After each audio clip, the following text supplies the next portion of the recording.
Salut les sans-culottes! J'espère que tout le monde va bien depuis la dernière vidéo. Moi c'est Thierry et lui c'est Juan Dagobert. Mais comme le veut la tradition, on s'en fout. Alors, dans la vidéo précédente, nous avons commencé à décortiquer ce qu'était un processus démocratique de prise de décision, en répondant aux questions suivantes. Quoi? Que? Quand? Où? Et qui? Le kiki. Et comme promis, aujourd'hui on va décortiquer le comment. Alors la vidéo va se décomposer en 4 parties. Dans une première partie, on parlera de démocratie directe, dans une deuxième partie de démocratie représentative, dans une troisième partie de démocratie participative, et dans une quatrième partie de coopération avec les parties prenantes. Allez, hop! Pour les cœurs. Alors, avant de commencer, il faut bien avoir en tête une chose, c'est que c'est la délibération entre les citoyennes et les citoyens qui fait la qualité d'une décision et le fait que la décision soit prise collectivement qui fait qu'elle soit démocratique. Alors, on commence donc par la démocratie directe. Bon, on l'a déjà abordé dans une vidéo précédente expliquant la différence entre souveraineté populaire, c'est-à-dire la démocratie directe, et souveraineté nationale, autrement dit la démocratie représentative et électorale. Donc, si vous ne l'avez pas vu, je vous invite à le faire, parce que je ne vais pas répéter sans arrêt les mêmes choses non plus.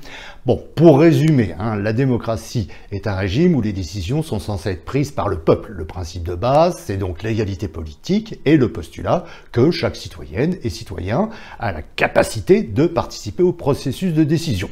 Bon. Alors, à l'époque d'Athènes, c'était possible, parce qu'ils étaient quelques milliers, mais à 66 millions, c'est plus compliqué, quoique, avec les nouvelles technologies, des choses sont possibles. On l'a vu lors du grand débat organisé par Macron, et du vrai débat, le débat alternatif organisé par des rebelles. Concrètement, on peut dire qu'il faut une première phase de délibération pour faire fonctionner l'intelligence collective et permettre à toutes et tous de se forger une opinion éclairée. Puis, soit on aboutit à une position de compromis qui fait l'objet d'un large consensus et tout le monde est content.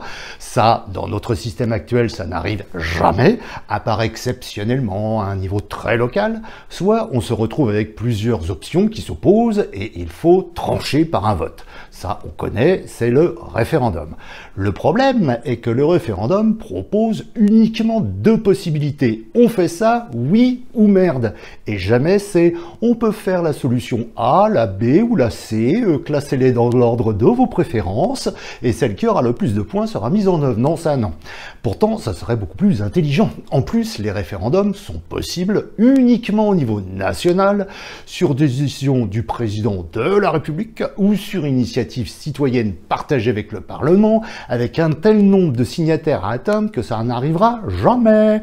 En conséquence, si on veut vivre vraiment en démocratie, il faut instaurer la possibilité d'un référendum d'initiative citoyenne en toute matière, avec un nombre de signataires accessible, et donner la possibilité que ce RIC soit envisageable à d'autres niveaux territoriaux, municipal et régional. Et il faut qu'on puisse répondre à une question à choix multiple et garantir les conditions d'une bonne délibération en amont du référendum. Ok, mais on ne peut pas gérer une société complexe comme la nôtre uniquement avec des procédures de démocratie directe. On ne peut pas être partout.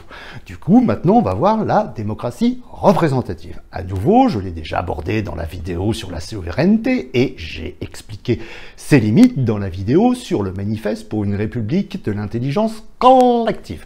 Bon, le principe consiste à déléguer à des représentantes et représentants le travail de délibération et de décision. Alors, 2 possibilités s'offrent à nous. Soit on les élit, on les élit, ça c'est la démocratie représentative électorale, qui n'a de démocratique que le nom, voire la vidéo sur la souveraineté. Soit on les tire au sort, et là c'est plus démocratique, tout le monde a la même chance d'accéder au processus de prise de décision, que l'on travaille à la chaîne ou qu'on soit propriétaire d'usine, et aussi parce que les personnes tirées au sort représentent réellement la diversité de la société. Bon, là non plus, je ne vais pas épiloguer car les détails ont déjà été abordés dans les vidéos précédentes. Donc, dans cette vidéo, on va beaucoup plus s'attarder sur les parties suivantes, consacrées à la démocratie participative et à la coopération avec les parties prenantes. En fait, ces 2 démarches sont mises en place par les élus pour rendre les choses un peu plus démocratiques. Bon, alors, attaquons la démocratie participative. Pour commencer, vous remarquerez que le terme démocratie participative ressemble vachement à un pléonasme. En effet, si la démocratie signifie que les citoyennes et citoyens prennent eux-mêmes les décisions qui s'imposent à eux, alors la démocratie ne peut être que participative. Bon, d'abord, on va faire un peu d'histoire. D'où ça vient ce concept? Alors en fait, il y a deux racines. Le projet dit participatif et le projet dit délibératif. Alors projet participatif est centré sur l'empowerment des citoyennes et citoyens, ou en bon français, sur le renforcement de leur capacité d'agir. Il s'agit là de promouvoir une citoyenneté critique, active, éclairée. Dans ce cas, la participation travaille à l'émancipation des citoyennes et citoyens et se justifie donc en elle-même. Petit aparté, pour ce qui concerne l'émancipation, on en a déjà parlé dans la vidéo sur les valeurs pour une démocratie réelle. Donc, elle ne se limite pas au processus de décision, mais intègre également l'éducation populaire, l'action communautaire, etc. La stratégie d'émancipation consiste donc dans un premier temps à participer à la décision au niveau local, mais aussi par exemple au niveau professionnel, c'est ce qu'on appelle l'autogestion. Et comme c'est un cercle vertueux, les citoyennes et citoyens deviennent de plus en plus experts et peuvent ensuite intervenir à une échelle régionale ou nationale, voire internationale, puis dans tout l'univers. Il y a donc une perspective de transformation progressive de la société pour aller vers une redistribution du pouvoir et des richesses. C'est un peu le modèle qui est développé dans certains pays d'Amérique latine quand ils le peuvent.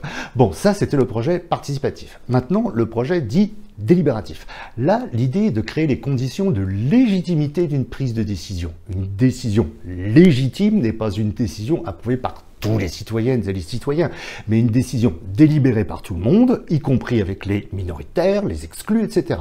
La délibération est plus exigeante que la simple consultation, car elle associe tous les individus concernés par la décision. On met en commun toutes les informations, tous les points de vue doivent être exprimés, et par l'échange d'arguments, les positions se modifient, la décision est in fine plus proche de l'intérêt général, ce qui nous donne des décisions mieux informées, plus consensuelles, mieux acceptées et donc plus légitimes. Ça, c'est le modèle anglo-saxon, très managérial finalement, consistant à prendre en compte les désirs des usagers des services publics. Pour finir sur l'aspect historique, en France, le concept de démocratie participative, au sens large du terme, est apparu dans les années 60 avec l'idéal de l'autogestion ou les comités d'action de mai 68. Puis dans les années 70 a été créée la politique de la ville dans une logique de projets horizontaux avec la participation des habitantes et des habitants. En 1995, la loi Barnier crée la Commission nationale du débat public pour accompagner les consultations devenues obligatoires dans le cadre de grands projets d'aménagement ayant un impact sur l'environnement. Et puis en 2002, il y a eu la loi sur la démocratie de proximité rendant obligatoire la création de conseils de quartier dans les villes de plus de 80 000 habitants. Bon, puis plus récemment, on a eu par exemple le grand débat et la convention citoyenne pour le climat avec Macron. Par ailleurs, beaucoup de villes développent des instances de participation citoyenne comme les budgets participatifs, etc. Bon, voilà pour l'historique. Maintenant, si on se pose la question, la participation citoyenne, pourquoi faire? On peut dire que ça répond à plusieurs enjeux. Une société de plus en plus complexe, informée et éduquée, une société de plus en plus divisée, ça on l'a vu dans une vidéo précédente, une société de plus en plus indocile et défiante. Bon, finalement, l'enjeu pour les élus, c'est d'essayer de sortir de l'impuissance dans laquelle s'enfonce la démocratie représentative électorale. Mais souvent, les élus tentent de limiter la portée de la participation citoyenne afin de conserver leur propre pouvoir, ce qui provoque une grande frustration des personnes qui participent. Du coup, on observe plusieurs niveaux de participation que je vais résumer car il existe plusieurs échelles, mais bon, on va simplifier. Le premier niveau, c'est celui de la consultation. Les citoyennes et citoyens sont invités à donner leur avis sur un projet, mais n'ont absolument aucune influence réelle sur les décisions et les résultats. Le deuxième niveau, c'est celui de la concertation. Là, c'est un peu plus sérieux. On peut organiser des ateliers d'intelligence collective ou demander à un jury citoyen tiré au sort de formuler des préconisations. Mais ils n'exercent aucune influence sur les modalités de la participation et ne sont parfois pas conscients des limites de leur influence réelle sur la prise de décision, quand elle existe. Le troisième niveau est celui de la co-construction. Là, on est un cran au-dessus. Généralement, il y a une phase de diagnostic partagé, une définition partagée des objectifs, une coélaboration des mesures à mettre en œuvre, etc. Mais au final, les élus décident. Ils peuvent très bien dire « Ok », mais en fait ne pas affecter les ressources nécessaires pour la mise en œuvre de ce que les gens veulent et mettre les ressources sur ce que eux veulent, les petits malins. Encore au-dessus, le niveau de la codécision. Alors là, les élus s'engagent à partager les décisions avec les citoyennes et citoyens. C'est très rare, mais c'est le cas, par exemple, pour les budgets participatifs. Les citoyens votent. Après, il y a aussi la question de la place accordée aux citoyennes et citoyens dans le contrôle et l'évaluation des mesures mises en œuvre. Ça peut être des comités de suivi, par exemple. Voilà, pour les différents niveaux. Petit focus sur les jurys citoyens. C'est un groupe de citoyennes et citoyens tirés au sort pour discuter d'un objet, d'un projet précis. En général, c'est utilisé lorsqu'il y a une controverse socio-technique, comme les OGM, l'enfouissement des déchets nucléaires ou l'implantation d'une structure d'accueil pour les usagers de drogue dans un quartier, etc. L'idée est de confronter les savoirs profanes et les savoirs experts. Le jury auditionne les experts, des élus, des parties prenantes et délibère. La condition est qu'une autorité indépendante sélectionne les experts, évidemment. Au bout d'un certain temps, plusieurs mois souvent, les membres de jury deviennent également experts, mais ils sont tout à fait dégagés des controverses et des intérêts qui sont en œuvre. En général, ils rendent un avis complexe, éclairé, nuancé. L'objectif est de créer l'idéal d'une opinion publique éclairée, c'est-à-dire le contraire des sondages, qui eux n'enregistrent que des préjugés. Bon, voilà pour la démocratie participative. En gros, ça peut être très bien si c'est fait bien et une cata si c'est pas le cas. En plus, ça rime. Trop fort. Alors maintenant, la coopération avec les parties prenantes. En gros, c'est un peu la même chose, mais avec la société civile organisée. Alors c'est quoi une partie prenante? Ce sont les organisations, communautés et individus qui sont concernés par un projet ou une politique. Par exemple, si une ville veut associer les parties prenantes pour développer son attractivité touristique, elle va inviter l'office de tourisme, les agences de tourisme de la ville, les syndicats d'hôteliers, bars et restaurants, les responsables des monuments et musées, les guides touristiques du coin, les autocaristes, etc., des associations de riverains de quartiers touristiques qui trouvent qu'il y a trop de touristes, etc. Puis ensemble, ils vont discuter de ce qu'il faudra améliorer, la signalisation, l'accueil, la sécurité des touristes, les campagnes de promotion des attraits de la ville à l'extérieur, etc. Éventuellement, ils vont élaborer une stratégie, un plan d'action, ils vont se revoir régulièrement pour faire le point. Ce genre de démarche peut être tout à fait pérenne, hein. Ce sont des instances de concertation créées et animées par l'institution en charge de la politique concernée afin de partager l'information, faire émerger des propositions, des consensus et favoriser les convergences entre les parties prenantes. Mais il existe aussi des démarches plus ponctuelles, comme par exemple les consultations obligatoires dans le cas de l'aménagement d'un territoire. Construire un aéroport, par exemple. Dans ce cas précis, c'est la Commission nationale du débat public qui est une autorité indépendante qui anime le processus de concertation centré sur le projet d'aménagement. Tous les citoyennes, citoyens, associations, collectifs, entreprises, etc. peuvent s'exprimer. Pour cela, la Commission organise des réunions publiques, des plateformes électroniques, etc. Bon, voilà pour la coopération avec les parties prenantes.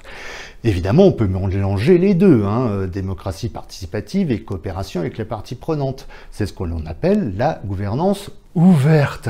La ville de Nantes, par exemple, a une véritable politique pour une gouvernance ouverte. Ou alors, également, l'association de démocratie ouverte fait un super travail là-dessus, développe des échanges de pratiques, des formations pour les élus, etc. Finalement, quelles sont les limites de la gouvernance ouverte ? Dans l'ensemble, l'impact est faible sur la prise de décision. On veut bien que les citoyennes, les citoyens, les parties prenantes participent aux décisions, à condition qu'elles ne soient pas importantes. L'immense majorité des dispositifs sont strictement consultatifs également, et au final, les élus font absolument ce qu'ils veulent. Il y a donc souvent instrumentalisation et du coup frustration de celles et ceux qui ont participé. La deuxième limite est que, bien souvent, les instances participatives creusent les inégalités politiques. Normalement, elles devraient mobiliser les marginalisés, mais en fait, elles reproduisent les inégalités. La fraction de pouvoir donnée aux citoyennes et citoyens est captée par les plus favorisés. Bon, il y a aussi de l'espoir quand même. Beaucoup d'expériences ambitieuses réussissent un peu partout dans le monde. On observe également une professionnalisation du secteur, agences de concertation, consultantes et consultants, services municipaux dédiés à la participation, etc. Mais du coup, il y a une forme de standardisation de la démarche et qui est de moins en moins portée par des militantes et militants. Elle devient un secteur professionnel comme un autre. Ça, c'est le problème. Et puis, bon, autre point positif, globalement, ces démarches font avancer les droits politiques, impliquent un nombre de plus en plus important de personnes qui, du coup, se forment à la citoyenneté. On voit aussi qu'elles remettent en cause le rôle des élus. Les élus sont moins des décisionnaires, mais ont plus un rôle de mobilisation, d'animation, de médiation, d'arbitrage. Et par effet domino, cela remet en cause aussi le rôle des partis. Si les décisions sont prises collectivement dans des instances participatives, on n'a plus besoin de programmes politiques. On s'en fout de vos programmes, on va délibérer. Bon, on va s'arrêter là pour aujourd'hui. Pour résumer, la démocratie représentative, électorale, il y en a marre. La démocratie représentative, l'autocratique, c'est-à-dire la représentation par des citoyennes et citoyens tirés au sort, c'est vachement mieux. Et la gouvernance ouverte, c'est bien si c'est bien fait. La prochaine vidéo, je vais m'éclater, car je vais vous présenter comment, selon moi, et au stade actuel de mes propres réflexions, devrait être organisée une république de l'intelligence collective mettant en œuvre la démocratie réelle. Suspense! Alors, comme toujours, si vous pensez que cette chaîne mérite d'être visitée par des centaines de milliers de citoyennes et citoyens, eh ben ça ne dépend que de vous. Pour cela, vous devez liker la vidéo, la partager, vous abonner à la chaîne et laisser des commentaires. C'est comme ça que l'algorithme de YouTube mettra la chaîne en évidence dans son moteur de recherche. Et puis, si ça n'instaure pas la démocratie réelle, au moins ça y contribue. Hein. Eh bien, à la prochaine vidéo, les sans-culottes. Ciao!